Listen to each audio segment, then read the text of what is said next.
First and foremost, thank you to my distinguished organizers, Hashkey, One Sound Group, the Hong Kong government and its authorities, for bringing great minds, builders, investors, entrepreneurs together at this event. I'm very proud to say that this is our second year in sponsoring the event, and I think this year has been possibly a very successful one. I've noticed many international patrons coming to this Web3 Festival event, and that's a testimony to the success of the organizers. So I thank you again for inviting us to share my views and my thoughts about the markets.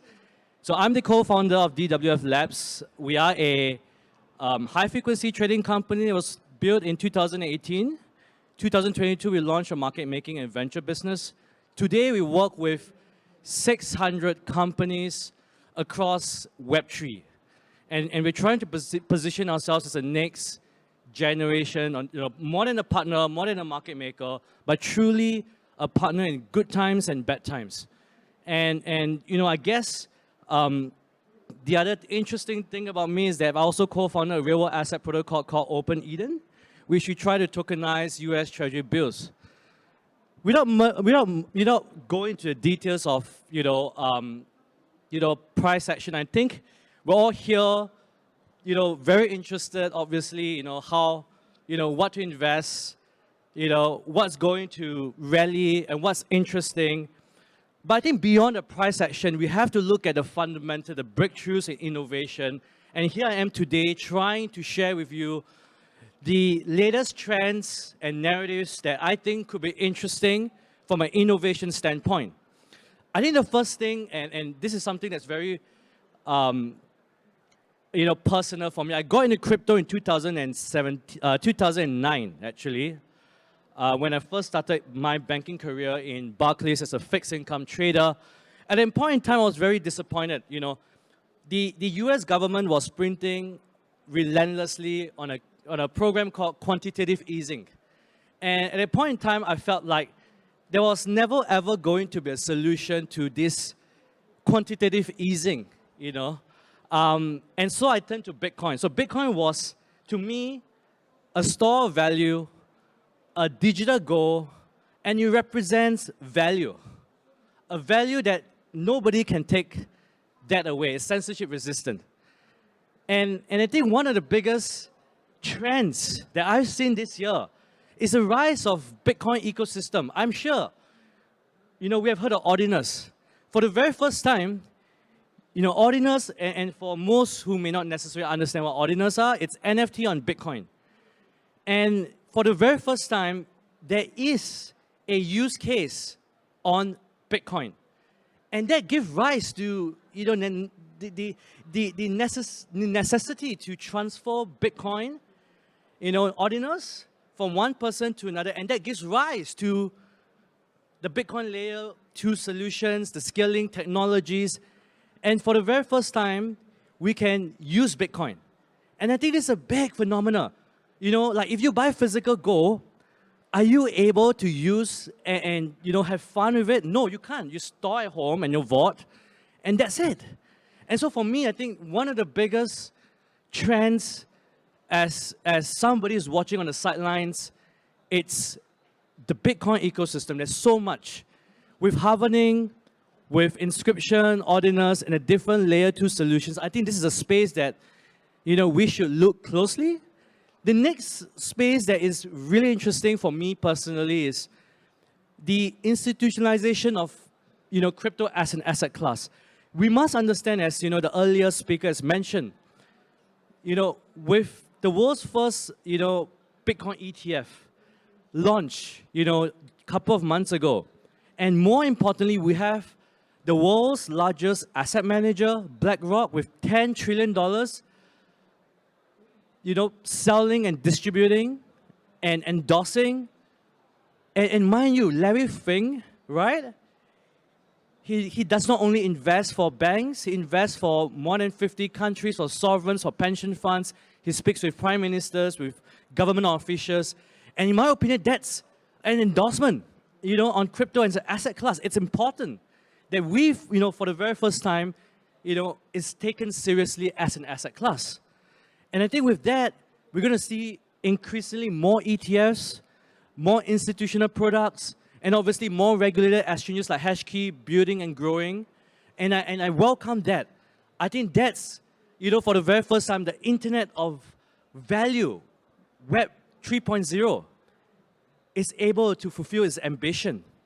The third narrative that is really, in my opinion, interesting and something I think is debatable, it's controversial at times even, is meme coins.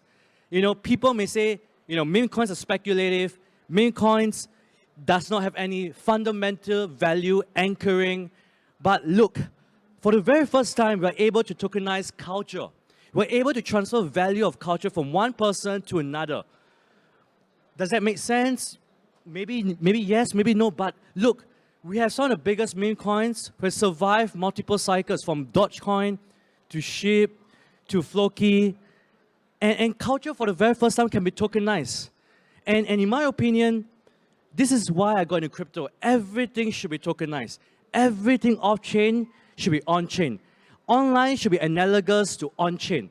And that's the reason why I personally believe that meme coin, while 95% of them could be garbage, but truly they represent a frontier way of tokenizing culture. The third thing I would like to share, and I think this is also very interesting, may not necessarily reach its critical mass or its technologies, but it's really AI. AI as a vertical in crypto is really interesting. We have seen interesting protocols from WorldCoin to Randall, and I think that's really a very good intersection between crypto, decentralized web, and AI. AI as an asset class represents only 1% of the entire crypto market cap. In my opinion, as an investor, that represents a massive opportunity. How is AI only 1% of the entire crypto market cap today? And number two, in Web2 AI, there's so much investments being made, from OpenAI to the next big AI company. And so for the very fact you want to be positioned in very good early stage AI companies in crypto, because there will be a correlation to Web2 AI. The third thing is, like it or not, AI is here to stay, and I think the intersection between AI and Web3 will reach its critical mass in the years or months to come. And for me, that's a very exciting space to watch. Obviously, the next trend, and I think this is really interesting, is real-world assets. I think, hand on my heart, possibly one of the biggest use cases in crypto has been stablecoins. Stablecoins have given, in my opinion, payments 2.0. It has allowed people to transfer value and instant settlement from peer-to-peer, never done, never achieved possibly before without a SWIFT. And in my opinion, stablecoin has shown that it's a use case in RWA. For the very first time outside the US, you can freely transfer US dollars in the form of stablecoins without a lot of restrictions. And so with real-world assets, I believe, beyond stablecoins, there might be an evolution to other assets, whether is it US Treasury bills, to real estate, to private equity.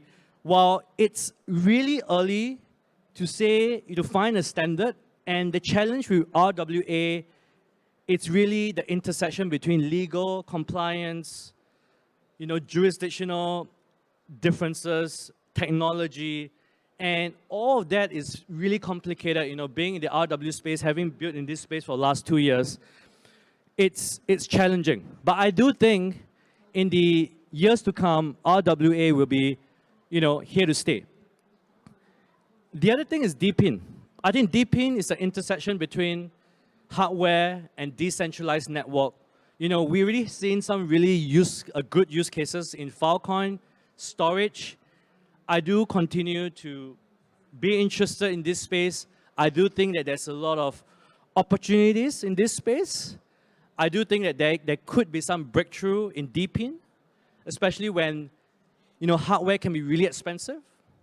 And the next really is layer 1 and layer 2. Like, Today I look at DeFi Llama. DeFi Llama is is a website where you can track the different protocols. And there are more than 100 layer 1s and layer 2s in the market today. So to me, a layer 1 and layer 2 is a operating system. It's like using Windows. It's like using Mac. Do we exactly need hundreds of layer 1s and layer 2s? Like today we have Ethereum, and I'm not sure if how many of you guys use Ethereum, but it's really expensive in the last few weeks. It cost me $40 just to send $20. And sometimes, obviously I hope the guys who are Solana Maxi here, which, it doesn't work sometimes, I do have my Solana, but, it doesn't work all the time. So every layer 1 and layer 2 hasn't really reached, in my opinion, scalability, the tenets of decentralization. So there is still a lot to develop, a lot to be seen. But the bottom line is, do we need so many layer 1s and layer 2s? I think that's really the question. And for me, I'm really interested in seeing optimal skill, optimization in these layer 1s and layer 2s, and to really see, mass adoption and scaling across the current, cycle. The last trend that I'm really interested, and it's a young, 20 years ago when I was a young boy, or 30 years ago when I was a young boy, I was a gamer. I was an addict. I used to play games 10 hours a day without even visiting the washroom at one point, and I used to start gaming when, I'm not sure if most of you guys started gaming with modem. So whenever my mom called me, my game will stall. I drop out of the game. I get very frustrated, and I think gaming as being a young boy 20 years ago, it's going to be the easiest front end to onboard the next billion users. It's not going to be DeFi, it's not going to be NFTs, but it's going to be gaming. Gaming is one of the biggest sector, I think, that's going to change the way we view the third world, in my opinion. It's the intersection between digital world. It's going to be interoperable, and it's going to increase and allow assets in-game to be valuable, to transfer value. And games, it's an easy way to onboard young teenagers into crypto. It's possibly the first great platform on vertical to bring billions of users. And games have a very intuitive way of onboarding. You're not selling a MetaMask, you're not selling a cold wallet, you're not selling the secret pin and the passcode, the seed words, seed phrases. And all those things are complicated, all those things are daunting. But games will remove the friction to onboard the next billion users. And that's the reason why I think we should really look into this space more closely. We should start looking into the depths, the applications being built, and not necessarily always the infrastructure, the operating systems that supports Web3. And in my opinion, we should continue to look to builders, to invest in them, to support them. And building a game is incredibly challenging. I spoke to a team, who came from Tencent. Last night we had dinner, and it takes hundreds of people, millions of man hours to build a game, right? So in my opinion, as an industry, we should welcome, we should encourage, we should invest in good games, good builders, and support. And lastly, everybody who meets me, like to ask me, what's your view on Bitcoin? Is this a bull market? Is this the bear market? What price levels, price targets? I keep telling people, crypto for the very first time, it doesn't matter which cycle you are in. It can be a bull market today, it can be the bear market today. As long as you're investing in long-term fundamentals that will change the world tomorrow, you're in luck. Like a lot of protocols that you have invested in the bull market, in the last bull market, in the last cycle, you're still up. And I think that's really, to my point, ignore the noise, ignore the FOMO, invest either with a clear vision and conviction, ignore the cycles, and invest with a very long-term horizon. And we're in crypto together. We want to build a decentralized world tomorrow. And more importantly, we should not necessarily be focused on the price, but really focus on builders, breakthrough innovations, and fundamental truths. And so with this, I thank you again for attending my talk. Thank you, distinguished guests and organizers, for inviting me. And once again, I thank you, and I'd love to catch up with you after the talk. Thank you. Thank you. A big round of applause for Eugene. Thank you so much for your insightful sharing. Please be seated.